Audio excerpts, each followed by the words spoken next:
நமஸ்தே. பிரவீன் உத்ராத் மகாதேவி வர்மா அவங்களோட காவிய கத்து விசேஷத்தாயை பார்க்கலாம். இவங்க வந்து ஒரு பெண் எழுத்தாளர். महादेवी वर्मा हिंदी के आधुनिक साहित्य के महान रचनाकारों में एक है. महादेवी वर्मा வந்து ஹிந்தி ஆதுனிக் சாகித்ய மாடர்ன் லிட்ரேச்சரில் வந்து நிறைய ரச்சனாக்கார் இருக்காங்க. அதில் இவங்களும் ஒருவர். கிரேட்டான நிறைய ரச்சனாக்கார் இருக்காங்க. அதில் இவங்களும் ஒருவர். உன்கே கத்தியமே அவங்களோட புத்தகத்தில் வந்து அவுரோங்கி பீடா பத்தாயி கை ஹை. அவங்க ப்ரோஸ் உரைநடை அப்படிங்கிற அந்த இதை எடுத்து பார்த்தோம்னா பக்கத்தில் அவங்க வீட்டை சுற்றி நெய்பர் அவங்க சொசைட்டியில் நடக்கிற அவுரோங்கி பீடா அப்படின்னா அடுத்தவங்களுடைய பெயின் துக்கம் அதை வந்து சொல்லி மென்ஷன் பண்ணி கதை எழுதியிருப்பாங்க. ஆறு பத்தியமே இந்த கவிதையில் வந்து பார்த்தோம்னா பத்தியமேனா கவிதைன்னு அர்த்தம். பத்தியமே உன்கே அப்பனி பீடாக்கா வர்ணன்க. இந்த கவிதையில் ஃபுல்லாக அவங்களோட பெயினை போட்டு கவிதை எழுதியிருக்காங்க. உன்கே பத்தி உன்கே விலகு ஹோகையன்னா அழகு ஹோகையே பிரிஞ்சிட்டாங்க. அவங்கள விட்டு தனியாக செப்பரேட்டாக போயிட்டாங்க. இஸ் துக்குமே உன்ஹோனே கஹி கவிதாயே ரச்சி ஹை. அந்த சோகத்தில் தான் அவங்க நிறைய கவிதைகளை உருவாக்கியிருக்காங்க. இஸ்லியே உன்கோ ஆதுனிக் மீரா கஹத்தே ஹை. அதனால தான் அவங்கள வந்து மாடர்ன் மீரா அப்படின்னு கூட சொல்லுவாங்க. பாட்டிய புஸ்தகமே மகாதேவி ஜி கி 2 கவிதாயே दी गई. நம்ம இந்த பாட புத்தகத்தில் இந்த பிரவீன் உத்ராதில் வந்துட்டு அதில் வந்து 2 கவிதை வந்து மகாதேவி வர்மா அது கொடுத்துருக்காங்க. மதுர் மேரே தீப் ஜல் அப்படிங்கிறது வந்து மே நீர் பரி துக்கு கி பதலி அப்படிங்கிற 2 தோகை வந்து கொடுத்துருக்காங்க. 2 கவிதா கொடுத்துருக்காங்க. இன்னும் கவிதாவோங்கே ஆதார் பர் இந்த கவிதையை பேஸாக வச்சு महादेवी जी के काव्यकत विशेषताएं बताई जाती है. வேறு மகாதேவி எழுதின வேறு கவிதை வச்செல்லாம் சொல்லக்கூடாது. இந்த 2 கவிதையில் வர்ற கவிதா விசேஷத்தாவை மட்டும் நம்ம இப்போ கீழே வந்து சொல்ல போகிறோன்னு அர்த்தம். கொடுங்கன்னு கேட்டிருக்காங்க. நம்ம பார்க்கலாம்.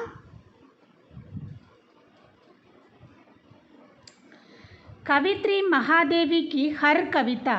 இந்த கவித்ரி மகாதேவியோட ஒரு கவிதையும் ஆத்ம வேதனா சே சனி ஹே. ஆத்ம வேதனைனா சுய வேதனை. அவங்க செல்ஃபாக எவ்வளோ வேதனை அடைஞ்சிருக்காங்க அப்படிங்கிறத வந்து சனின்னா அது சூழ்ந்து இருக்கும். அதையே ஃபுல் அண்ட் ஃபுல் வச்சுருப்பாங்க. வேதனா கோ ஹல்கா கர்னே K Liye he way Keith லிக்தி தி. வேதனை துன்பத்தை வந்து ஹல்கானா வெயிட்லெஸ் குறைச்சிக்கிறதுக்காக தான் அவங்க வந்து கீத் பாடல்களை எழுதியிருக்காங்க. மத்தலப் கவிதை எழுதியிருக்காங்கன்னு சொல்கிறாங்க. இசிக்கே பல் பர் இந்த பலத்தினால தான் வே அப்பனே கோ ஜீவித் ரக் பாத்தி ஹே. இந்த பலத்தினால தான் அவங்க வந்து ஜீவித்துனா அவங்க உயிரோடு இருந்துக்கிட்டு இருந்திருக்காங்க அப்படிங்கிறாங்க. உயிரோடு இருந்திருக்காங்க. அந்த பாடல்கள் அந்த அந்த கவிதையெல்லாம் எழுதலைன்னா அவங்க எப்பயே இறந்து போயிருப்பாங்க துக்கத்தில். அந்த கவிதைகள் இருக்கனால தான் அவங்க உயிரோடு இருந்திருக்காங்க அப்படிங்கிறாங்க. அப்பனே ஆத்மாக்கோ தீபக் மான்கர். அவங்களோட ஆத்மா அப்படின்னா சுய வேதனை. அந்த வேதனையை ஒரு விளக்காக நினச்சிக்கிட்டு மகாதேவி லிக்தி ஹேக்கி மேரே தீபக் என்னோட விளக்கே தும் ஜல்தே ரஹோ. என்னோட துன்பத்தின் விளக்கே நீ எரிஞ்சுக்கிட்டே இரு. தும் ஹர் ஷன் ஒரு செகண்டும் முன்னாடியும் எரிஞ்சுக்கிட்டே இரு. ஹர் தின் எல்லா நாளும் ஜல்தே ரஹோ எல்லா நாட்களும் எரிஞ்சுக்கிட்டே இரு. तुम जलकर प्रियतम के पथ पर प्रकाश बिखेरते रहो. நீ நல்லா எரிஞ்சு பிரியத்தம்னா என்னோட காதலன். அவங்க பத்துனா அவங்க நடந்து போகிற எல்லா வழிகள்லையும் நல்ல பிரகாசமான லைட்டை கொடு அப்படின்னு. துமாரே ஷரீர் கல்தாகே. நீ எப்பவும் ஒரு வினாடி எல்லா நாளும் எரியறனால உன்னோட உடம்பு வந்து அப்படியே மெல்ட் ஆகிடும். கல்தாகேன்னா மெல்ட்டாக போயிடும், இலகி உருகி போயிடும். தும் உஸ்ஸே கல்னே தோ. அப்படியெல்லாம் கவலைப்படாத, அது உருகட்டும் அப்படின்னு சொல்கிறாங்க. தும் பிரகாஷ் தேத்தேரோ. ஆனால் வெளிச்சத்தை மட்டும் நீ ஆல்வேஸ் கொடுத்துக்கிட்டே இருக்கணும் அப்படின்னு. இஸ் தர ஜல்னே ஆர் கல்னே சே. கல்னே கே காரன் இந்த மாதிரி எரிஞ்சுக்கிட்டேவும் மெல்ட் ஆகிட்டு இருக்க காரணத்தினால தும்கோ பிராண ஹனிக்கா பய ரஹத்தா ஹே. நீ செத்து போயிடுவ அப்படிங்கிற உனக்கு பயம், உயிர் போயிடுங்கிற அந்த பயம் உனக்கு இருந்துக்கிட்டே இருக்குது. ரஹத்தா ஹே. फिर भी तुम खुशी के சாத்து ஜல்தே ரஹோ, ஆனாலும் நீ ஹாப்பியாக என்ன பண்ணும், எரிஞ்சிட்டே இருக்கணும். நிப்பாட்டிடாத, செத்து போயிடுவோன்னு நினச்சிக்கிட்டு அப்படிங்கிறாங்க. मैं नीर भरी दुख की बदली में கவித்ரி अपने दुख का अनोखा वर्णन करती है. இந்த ரெண்டாவது போயமில் அவங்களோட துக்கத்துக்கு நிறைய அனோக்கா வர்ணன், நிறைய தனித்துவம் சொல்லியிருக்காங்க. அனோக்கா வர்ணன் வித்தியாசமான தத்துவங்களை சொல்லியிருக்காங்க. வே கெஹத்தி ஹாய்க்கி, அவங்க சொல்கிறாங்க, மே தன்னு சே ஜீவித்துகும், உடம்பு அளவில் பாடி அளவில் உயிரோடு இருக்கேன். மகர் மண்ணுமே மிருத்யுகும், மனசால் நான் செத்து போயிட்டேன் அப்படின்னு சொல்கிறாங்க. ஹே மே தர்து சஹ் நகி பாக்கர் சில்லாத்தி ஹூம், இந்த வழியை என்னால் தாங்க முடியாமல் நான் ஷவுட்டட் கத்துவேன். சன்சார் இசே கீத் சமஜ்கர் லக்தா ஹே, ஆனால் இந்த உலகம் வந்து நான் கத்துற அந்த வழியால் கத்துற அந்த சோகத்தை பாடல்னு நினச்சிக்கிறாங்க. ஜல்லு சே பார்கோ சஹ் நகி பாக்கர், இந்த இடத்துல போன டைம் படிக்கையில் தப்பு விட்டுட்டேன், அதனால தான் திரும்ப இந்த பதிவு போடுறேன். ஜல்லுக்கே பார்னா அந்த எரியிற ஜுவாலை நெருப்பானது, அது செக நகி பாக்கர், அதை வந்து என்னால் பொறுத்துக்க முடியாமல் பாதலி கர்ச்சித்தீக, மேகமே வந்துட்டு என்னோட அனலை வந்து தாங்க முடியாமல், ஐயோ கீழே இவ்வளோ துன்பப்பட்டு ஒருத்தர் எழுதிட்டுருக்காங்கன்னு சொல்லிட்டு அப்படியே இடியுடன் கூடிய பானி பர்சா, அப்படியே இடியுடன் கூடிய ஒரு செம மழை பெஞ்சிக்கிட்டு இருக்கு.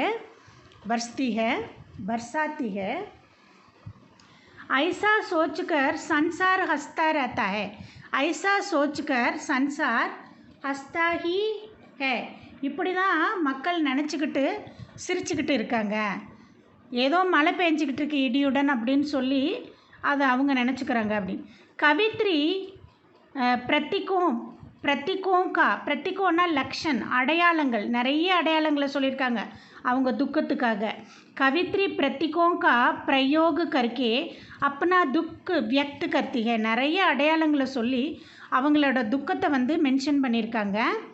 துக்கி வியக்தி கோ ஹர் சீஸ் துக்கி நஜர் ஆத்தி ஹை, சோகமான ஒரு பர்சனுக்கு எந்த பொருளை பார்த்தாலும் சோகம்தான் தெரியும். துக்கின் வியக்தி கோ ஹர் சீஸ் துக்கி நஜர் ஆத்தி ஹை, சோகமாக இருக்கவங்களுக்கு எங்கே பார்த்தாலும் சோகம்தான் தெரியும்.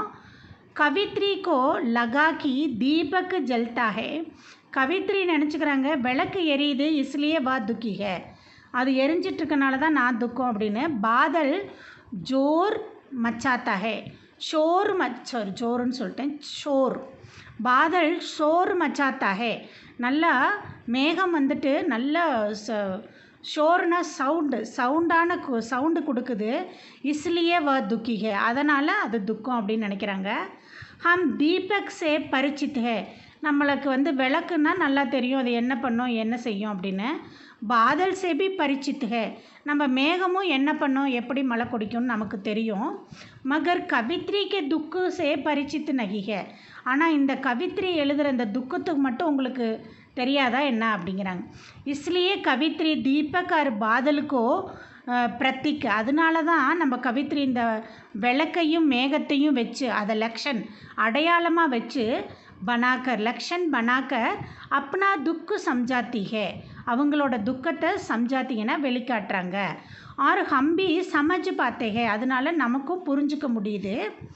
இஸ் விஷய கேலியே எஹி டங் உத்தம் ஹே, இந்த விஷயத்தை பார்த்தோம்னா இவங்க சொல்லியிருக்க மெத்தடு ரொம்ப பர்ஃபெக்டாக இருக்குது அப்படின்னு நினைக்கலாம்.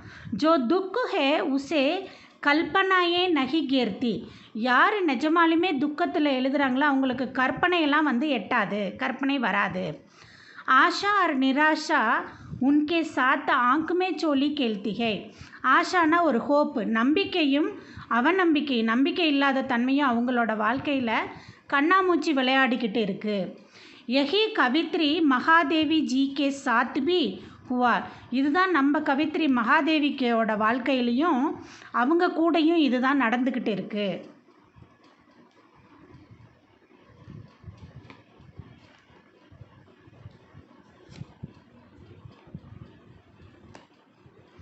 அவங்க கூடயும் இதுதான் நடந்துட்டு இருக்குது அப்படிங்கிறாங்க. इसलिए कवित्री महादेवी के साथ भी ऐसे हुआ, அது அவங்க கூடயும் இப்படி தான் நடந்துக்கிட்டு இருக்கு அப்படின்னு. इसलिए महादेवी जी की कविताओं में அதனால தான் महादेवी ஜியோட கவிதையில் வந்து அலங்காரம் का कम प्रयोग हुआ है. அதனால தான் அவங்க அலங்காரம்லாம் நிறைய போட்டு கவிதையை அலங்காரம்னா சொல்லியிருக்கேன். கவிதை அழகாக இருக்கிறதுக்காக பிரயோக் பண்ணுற முகாவரே அலங்கார சந்து அலங்காரம் அந்த மாதிரி சொல்லுவாங்க. ஒரு கவிதையை அழகுபடுத்தக்கூடிய அனைத்துமே அலங்கார். அதெல்லாம் வந்து கம்மா பிரயோக் பண்ணியிருக்காங்க, குறைச்சி யூஸ் பண்ணியிருக்காங்க.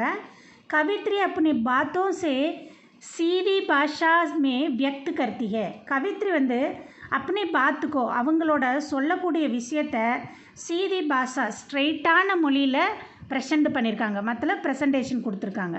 व्यक्त करतेனா சொல்லியிருக்காங்கன்னு அர்த்தம். वह किसी नारी का प्रलाप ना लगे. அவங்க வந்து वह किसी नारी का प्रलाप ना लगे. ஏதோ ஒரு பிரலாப் அப்படின்னா பிரலாப்னா பேகோசிமே போல்னா அன்கான்சியஸாக இருக்கும்போது அப்படியே மயக்கத்திலேயே உளறல்னு சொல்கிறது. கிசி நாரிக்கா பிரலாப் நா லகே உளறல்னு இருக்கக்கூடாது. வாஸ்தவமே ரூபக்கும் ஆறு பிரத்திக்கும் கா பிரயோக் கர்த்தி है. உண்மையாலுமே நிறைய ரூபக் அலங்கார் ஒரு டைப் ஆஃப் அலங்கார பிரயோக் பண்ணியிருக்காங்க. அதோட அடையாளங்களையும் யூஸ் பண்ணி நமக்கு சொல்லியிருக்காங்க அப்படின்னு. வாஸ்தவமே ஓ கவிதா நகிக. உண்மையாக சொல்லணுன்னா இது கவிதை கிடையாது, ஒரு காவியமை டங்குசே கவிதை ஸ்டைலில் இருக்கக்கூடிய கவிதை முறையில் கியாகயா பிரலாபுகை கவிதை முறையில் சொல்லப்பட்ட ஒரு குமுறல், ஒரு பெண்ணோட குமுறல் உளறல் அப்படின்னு சொல்கிறாங்க. விஸ்வகோ சலாபு கர் இந்த உலகத்தையே விட்டில் பூச்சி அப்படின்னு சொல்லி ரூபக்கு பத்தாத்திக. இந்த உலக மக்கள் நாம் எல்லாருமே வந்துட்டு ஒரு பூச்சி அப்படின்னு சொல்கிறாங்க. விட்டில் பூச்சி இவங்களோட கவிதையை ஈர்க்கிற மாதிரி வா வான்னு சொல்லி படிப்போம். ஆனால் கிட்ட போனால் தான் அந்த துக்கத்தில் நாமளும் விழுந்துடுவோம் அப்படின்னு சொல்கிறாங்க. ஏன்னா அது அவ்வளவு துக்கத்தில் ஆழ்ந்து இருக்குமா. तारों को आकाश के दीप कहते हैं. तारों को आकाश के दीप कहते हैं. அங்கே இருக்க மின்னிக்கிட்டு இருக்க ஸ்டார்ஸை வந்து தீபம்னு சொல்லுவாங்க. ஆசு கோ நிர்ஜர்னி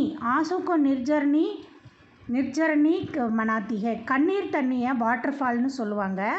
இஸ்தர வே அப்படி ருத்தன்னா அழுகிறது, தேமி விம்மி அழுகிறது. மத்தலப் கத்தி அழுகிறது. விம்மின்னு கூட சொல்ல முடியாது, ரொம்ப வறண்ட தொண்டையாக கத்தி ருத்தன்னா வேகமாக கத்தி அலறது. அழுகிறத வந்துட்டு ஸ்ரைய பனாயிக அதை வந்து ஒரு ஆடியோவாக அப்படியே அந்த சத்தம் தான் நமக்கு இன்னமும் ஆடியோ மாதிரி காதில் ஒழிச்சிட்ருக்கு அப்படின்னு. கவித்ரி மகாதேவி வர்மா அப்படி பிரியத்தம் பிரதிபானா டேலண்ட்டு. கவித்ரி அவங்களோட பிரதிபா திக்கானே கேலி அவங்களோட டேலண்ட்டை காட்டுறதுக்காக இல்லை நகி மகர் துக்கு ஹல்கா கர்னே கேலியே கீத் லிக்திக. கவித்ரி வந்து அவங்களோட திறமையை பூரா காட்டுறதுக்காக இந்த கவிதைகளை எழுதலை, அவங்களோட துக்கத்தை குறைச்சிக்கிறதுக்காக தான் கவிதை எழுதியிருக்காங்க. इसलिए उन्होंने भाव को जितना महत्व दिया. ஃபீலிங்ஸ்னால் துக்கம், சோகம், ஹாப்பி, கோபம் எல்லாத்தையும் ஃபீலிங்ஸ்னு சொல்லுவோம்.